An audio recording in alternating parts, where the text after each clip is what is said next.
Part of my training before is risk analysis. And this exercise, using the standards that I'm accustomed to in evaluating the risk, is that it's very high. For this, because it's a new system that's untested.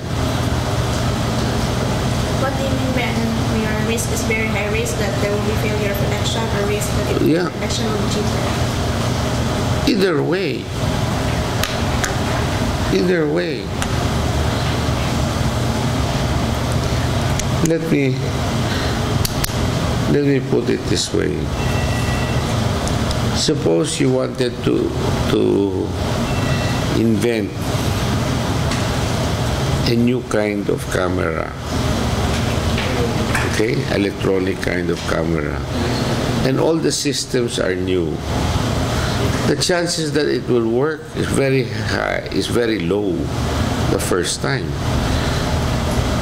because there's always one part and the whole thing doesn't work. That's why even when